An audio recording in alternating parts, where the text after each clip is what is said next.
अफ्रीकी कहानी का परिचय। प्रश्न है अफ्रीकी कहानी का परिचय MHD9 का। उत्तर में लिखेंगे अफ्रीकी कहानी, जो कि अफ्रीका की बात करेंगे हम इस वीडियो में। तो अफ्रीकी कहानी विश्व साहित्य की एक महत्वपूर्ण विधा है जो अफ्रीका की सांस्कृतिक विविधता, परंपराओं, इतिहास और समाज को प्रतिबिंबित करती हैं। ये कहानी साहित्य मौखिक परंपराओं से विकसित हुआ है, जिसमें गीत, किंवदंतियां, लोक कथाएं और मिथक प्रमुख भूमिका निभाते हैं।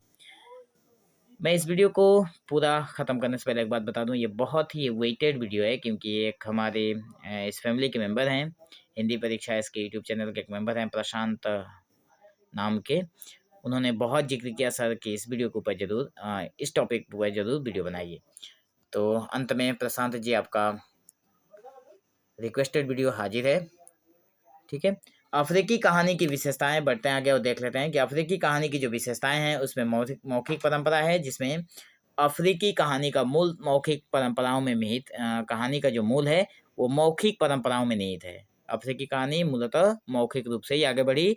कहानियां पीढ़ी दर पीढ़ी सुनाई जाती थी और समाज में नैतिक शिक्षा, सांस्कृतिक मूल्यों और इतिहास को संरक्षित करने का साधन थी, सिर्फ सुनाकर लिखी नहीं गई थी।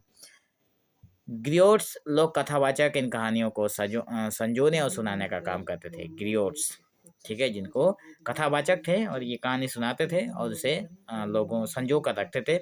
सामुदायिक जीवन का चित्रण हमें देखने को मिलता है। अफ्रीकी कहानियों में सामुदायिक जीवन, पारिवारिक रिश्तों की भी बातें हुई हैं और सामूहिक जिम्मेदारियों का भी चित्रण होता है। कहानियां जो थी वो समाज के नैतिक आदर्शों और सांस्कृतिक परंपराओं को व्यक्त करती हैं। प्राकृतिक तत्वों की उपस्थिति भी हमें देखने को मिलती है, जिसमें प्रकृति, पशु पक्षी, पेड़ पौधे और नदियां इन कहानियों में जीवंत प्रतीक के रूप में उपस्थित होते हैं। मतलब ऐसा लगता है जैसे वो जीवित ही हैं कथा को कहानी अगर पढ़ते हैं तो। पशु कथाएं जो है, जैसे एनांसी मतलब मकड़ी की कहानियां। फ्रांस अफ्रीकी भाषा में मकड़ी को एनांसी कहा जाता है। उसकी कहानियां भी हमें देखने को मिलती है। अफ्रीकी लोक कथाओं का महत्वपूर्ण भाग भी है। मिथक और प्रतीकात्मकता की अगर बात करें तो उसमें अफ्रीकी कहानियों में मिथकीय पात्र और घटनाएं सामान्य जीवन के प्रतीकात्मक पहलुओं को दर्शाती हैं। ये मिथक समाज के निर्माण, ईश्वर और मानव जीवन के मूल प्रश्नों को समझाने का प्रयास भी करती हैं कि हमारा जो ईश्वर है वो है, उसके जो मूल स्वर हैं, उन सारी चीज़ों के बारे में जिक्र किया गया है। औपनिवेशिक प्रभाव इसके अगर हम लोग बात करें तो औपनिवेशिक काल में अफ्रीकी कहानियों ने सामाजिक अन्याय, दमन और स्वतंत्रता की आकांक्षाओं को व्यक्त करना शुरू किया था। अफ्रीकी लेखकों ने अपनी कहानियों के माध्यम से अपनी संस्कृति, भाषा और पहचान को पुनः परिभाषित किया था। अफ्रीकी कहानी का ऐतिहासिक जो अगर विकास की बात करें कि उसका ऐतिहासिक क्या रहा, उसका पूरा ढांचा प्राचीन काल का। तो प्राचीन काल में कहा गया है कि अफ्रीकी कहानियां मौखिक परंपरा का हिस्सा थी, जो मैंने पहले ही कहा, और कहानियां समाज में शिक्षा और मनोरंजन का साधन थी। शिक्षा दी जाती थी कहानियों मौखिक रूप से, और मनोरंजन भी कराया जाता था। लोक कथाओं में टोटाइज मतलब कछुआ और हियना मतलब लकड़बग्घा जैसे पात्र प्रमुख थे। तो इन लोक कथाओं में लकड़बग्घा और कछुआ जैसे पात्र भी हमें सुनने को मिलते हैं। औपनिवेशिक काल में क्या हुआ, प्राचीन काल के बाद औपनिवेशिक जब काल हुआ तो इस समय अफ्रीकी साहित्य पर औपनिवेशिक शोषण और यूरोपीय प्रभाव पड़ गया। मतलब औपनिवेशिक आए और उनकी शोषण करने लगे, तो यूरोपीय प्रभाव पड़ा और कई अफ्रीकी कहानियों ने औपनिवेशिक अन्याय और संघर्ष को दर्शाया है अपनी कहानियों के माध्यम से। स्वतंत्रता के बाद का दौर की अगर बात करें तो स्वतंत्रता के बाद अफ्रीकी कहानी साहित्य ने अपनी खोई हुई संस्कृति पहचान को पुनः प्राप्त किया। इस दौर में चिनुआ व अचेबे मतलब नाइजीरिया और नगुगी व थियांगो मतलब केनिया जैसे लेखकों ने अपनी कहानियों के माध्यम से अफ्रीकी समाज और संस्कृति का वास्तविक चित्रण किया है। मतलब अफ्रीका के बारे में नाइजीरिया और जो केनिया का लेखक थे उन्होंने भी अपनी वास्तव मतलब उनकी संस्कृति और समाज के बारे में बताया है अपनी लेखनी में।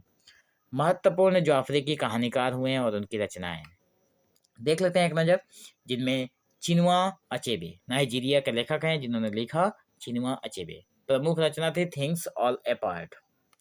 यह रचना अफ्रीकी समाज और औपनिवेशिक प्रभावों को चित्रित करती है। नगुगी व थेंग्यो केनिया के थे जिन्होंने लिखा द रिवर बिटवीन। उन्होंने अपनी कहानियों में स्वतंत्रता संग्राम और साम्राज्यवाद का विरोध किया था। वोले शोइंका नाइजीरिया के हैं जिन्होंने प्रमुख रचना रखी द इंटरप्रिटेटर्स। उन्होंने पारंपरिक और आधुनिक अफ्रीका के संघर्ष को चित्रित किया। वेशी हेड मतलब दक्षिण अफ्रीका के थी जिन्होंने व्हेन रेन क्लाउड्स गेदर, उनकी कहानियां जातीय संघर्ष है और लैंगिक मुद्दों पर भी आधारित है, मतलब लिंग के मुद्दों को भी लेकर इन्होंने जिक्र किया। तो समकालीन अफ्रीकी कहानी की स्थिति अगर हम लोग देखें तो आज अफ्रीकी कहानियां न केवल मौखिक रूप से बल्कि लिखित और डिजिटल माध्यम से भी प्रचलित है। पहले तो सिर्फ मौखिक रूप से थी, लेकिन आज मौखिक भी हैं, लिखित भी हैं और डिजिटल भी हैं। ये कहानियां वैश्विक मंच पर अपनी जगह बना रही हैं, समाज के विभिन्न पहलुओं जैसे कि गरीबी, भ्रष्टाचार, लैंगिक असमानता और सांस्कृतिक पुनरुत्थान को उजागर कर रही हैं।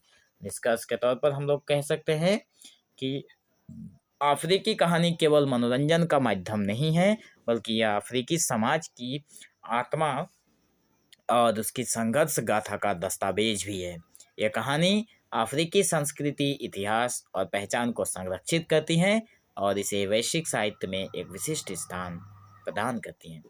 तो हमें आशा है आप लोगों को वीडियो मिला होगा और हम लोगों ने ऑलरेडी MH का बहुत सारा वीडियो अपलोड किया है जो कि आप लोगों के एग्जाम के दृष्टिकोण से बहुत ही इंपॉर्टेंट है। तो सारे के सारे वीडियो को देखना ना भूलिएगा एग्जाम से पहले। वीडियो को अंत तक देखने के लिए आप लोगों का बहुत बहुत धन्यवाद।